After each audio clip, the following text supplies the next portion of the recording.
आज हम बात करने जा रहे हैं एक ऐसी धार्मिक प्रथा की जो सदियों से जैन धर्म का हिस्सा रही है, लेकिन हाल ही में एक 3 साल की बच्ची के मामले ने इसे राष्ट्रीय चर्चा का विषय बना दिया है। जी हाँ, हम बात कर रहे हैं संथारा की। इंदौर में एक 3 साल की बच्ची जिसे ब्रेन ट्यूमर था ने अपने माता पिता और आध्यात्मिक गुरु की सलाह पर संथारा लिया और उसकी 10 मिनट में मृत्यु हो गई।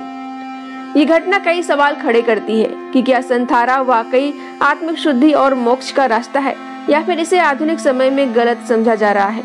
क्या ये प्रथा स्वस्थ लोगों के लिए है या सिर्फ असाध्य रोगियों और वृद्धों के लिए।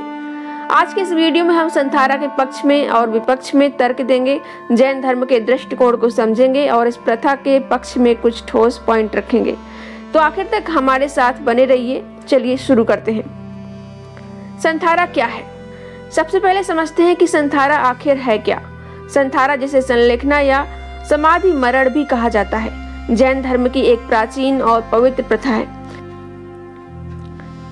इसमें व्यक्ति स्वेच्छा से पूरी शांति और संयम के साथ भोजन और जल का त्याग करता है ताकि वो अपने जीवन के अंतिम समय को आत्मिक शुद्धि और मोक्ष की प्राप्ति के लिए समर्पित कर सके। जैन धर्म में इसे मृत्यु को एक उत्सव की तरह स्वीकार करने का तरीका माना जाता है। बीबीसी की रिपोर्ट के मुताबिक हर साल 200 से 500 जैन अनुयायी, खासकर महिलाएं, संथारा का रास्ता चुनती हैं। ये प्रथा जैन धर्म का अनिवार्य हिस्सा नहीं है, लेकिन इसे आत्मिक शुद्धि और कर्मों के बंधन से मुक्ति का एक आध्यात्मिक मार्ग माना जाता है। महत्वपूर्ण बात यह है कि संथारा स्वस्थ लोगों के लिए नहीं है। जैन ग्रंथों में स्पष्ट निर्देश है कि ये प्रथा केवल उन लोगों के लिए है जो असाध्य बीमारी से पीड़ित हों, बुढ़ापे के कारण कमजोर हो चुके हों या जिनका मृत्यु का समय निकट हो। ये कोई आवेशपूर्ण या जबरदस्ती का फैसला नहीं है, बल्कि गहरे धार्मिक विश्वास और गुरु की सलाह पर लिया जाता है। अब बात करते हैं उस घटना की जिसने संथारा को फिर से विवादों में ला दिया। इंदौर में 3 साल की वियाना नाम की बच्ची जो ब्रेन ट्यूमर से पीड़ित थी, उसने अपने माता पिता और जैन भिक्षु राजेश मुनि महाराज की सलाह पर संथारा लिया। 21 मार्च 2025 को उसकी मृत्यु हो गई। इस घटना ने तब और तूल पकड़ा जब golden book of world record ने वियाना को संथारा लेने वाली सबसे कम उम्र की व्यक्ति के रूप में दर्ज किया। बीबीसी और अन्य मीडिया रिपोर्ट्स ने इस मामले में कई सवाल उठाए। लोग पूछ रहे हैं कि क्या इतनी छोटी बच्ची के लिए संथारा का फैसला सही था? क्या ये धार्मिक स्वतंत्रता का मामला है या बच्चों के अधिकारों का उल्लंघन? कुछ लोगों ने इसे आत्महत्या से जोड़ा, जबकि जैन समुदाय का कहना है कि संथारा आत्महत्या नहीं है बल्कि आत्मिक शुद्धि की प्रक्रिया है। यहाँ ध्यान देने वाली बात यह है कि वियाना का मामला असाध्य बीमारी से जुड़ा था। उसके माता पिता के मुताबिक डॉक्टरों ने उसकी स्थिति को असाध्य बताया था और परिवार ने आध्यात्मिक मार्ग चुना। फिर भी इतनी कम उम्र की बच्ची के लिए ये फैसला नैतिक और कानूनी सवाल उठाता है। तो क्या संथारा सही है या गलत? इसका जवाब इतना आसान नहीं है। आइए दोनों पक्षों को देखते हैं। विपक्ष में तर्क। आत्महत्या का आरोप। कुछ लोग जैसे कि 2006 में जनहित याचिका दायर करने वाले निखिल सोनी मानते हैं कि संथारा आत्महत्या के समान है। राजस्थान हाई कोर्ट ने 2015 में इसे आत्महत्या मानते हुए इस पर प्रतिबंध लगा दिया था। हालांकि सुप्रीम कोर्ट ने बाद में इस पर रोक को हटा दिया। बच्चों और कमजोर लोगों पर दबाव।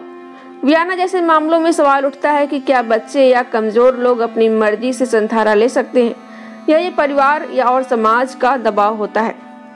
आधुनिक नैतिकता। आधुनिक समाज में जहां जीवन को बचाने के लिए मेडिकल साइंस पर जोर दिया जाता है, संथारा को अमानवीय माना जा सकता है। संथारा के पक्ष में तर्क देखते हैं। अब आइए संथारा के पक्ष में कुछ ठोस पॉइंट्स देखें जो इसे जैन धर्म की एक पवित्र और आध्यात्मिक प्रथा साबित करते हैं। आत्मिक शुद्धि और मोक्ष। जैन धर्म में संथारा को आत्मा को कर्मों के बंधन से मुक्त करने का रास्ता माना जाता है। ये व्यक्ति को शांति और संयम के साथ मृत्यु को गले लगाने की कला सिखाता है। अहिंसा का प्रतीक। जैन धर्म अहिंसा पर आधारित है। संथारा में व्यक्ति हिंसक उपचारों से बचता है और शांतिपूर्वक मृत्यु को स्वीकार करता है, जो अहिंसा के सिद्धांत को मजबूत करता है। धार्मिक स्वतंत्रता। भारत जैसे धर्मनिरपेक्ष देश में प्रत्येक व्यक्ति को अपनी धार्मिक प्रथाओं को मानने का अधिकार है। संथारा एक स्वैच्छिक प्रथा है जिसे व्यक्ति अपनी इच्छा और गुरु की सलाह पर अपनाता है। नियंत्रित और शांतिपूर्ण प्रक्रिया। संथारा कोई जल्दबाजी का फैसला नहीं है। इसमें व्यक्ति धीरे धीरे भोजन कम करता है और ये प्रक्रिया पूरी तरह शांतिपूर्ण और आध्यात्मिक होती है। ये आत्महत्या से अलग है क्योंकि इसमें क्रोध, डर या निराशा नहीं होती। सांस्कृतिक और ऐतिहासिक महत्व। संथारा की परंपरा 2वीं से 5वीं शताब्दी के जैन ग्रंथों में दर्ज है। ये जैन धर्म की सांस्कृतिक और आध्यात्मिक विरासत का हिस्सा है। जैन धर्म में संथारा को लेकर स्पष्ट नियम है। ये प्रथा केवल उन लोगों के लिए है जिनका जीवन अंतिम चरण में है। स्वस्थ व्यक्ति के लिए संथारा लेना जैन शास्त्रों के खिलाफ है। जैन ग्रंथों में कहा गया है कि संथारा तभी लिया जा सकता है जब व्यक्ति असाध्य बीमारी से पीड़ित हो, बुढ़ापे के कारण शरीर कमजोर हो चुका हो, मृत्यु का समय निकट हो, जैसे कि अकाल या अन्य परिस्थितियों में। आचार्य विद्यासागर जी महाराज ने संथारा को जीवन के अंतिम पड़ाव में कलशारोहण की तरह बताया है, जो आत्मा की शुद्धि का अंतिम चरण है। ये प्रथा व्यक्ति को अपने कष्टों से मुक्ति दिलाने और शांतिपूर्वक मोक्ष के मार्ग पर ले जाने के लिए है, न कि स्वस्थ लोगों के लिए कोई आकस्मिक निर्णय। वियाना का मामला जटिल है। एक तरफ उसके माता पिता और गुरु का मानना है कि उसकी बीमारी असाध्य थी और संथारा उसके लिए आत्मिक शांति का रास्ता था। दूसरी तरफ आलोचकों का कहना है कि 3 साल की बच्ची अपनी मर्जी से फैसला नहीं ले सकती।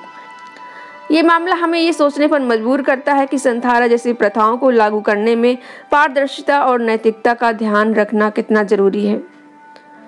तो संथारा एक ऐसी प्रथा है जो जैन धर्म की आध्यात्मिक और सांस्कृतिक विरासत का हिस्सा है।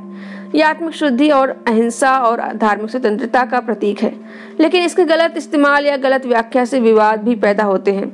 खास तौर पर यह समझना जरूरी है कि संथारा स्वस्थ लोगों के लिए नहीं है, बल्कि उन लोगों के लिए है जो अपने जीवन के अंतिम चरण में कष्टों से मुक्ति चाहते हैं।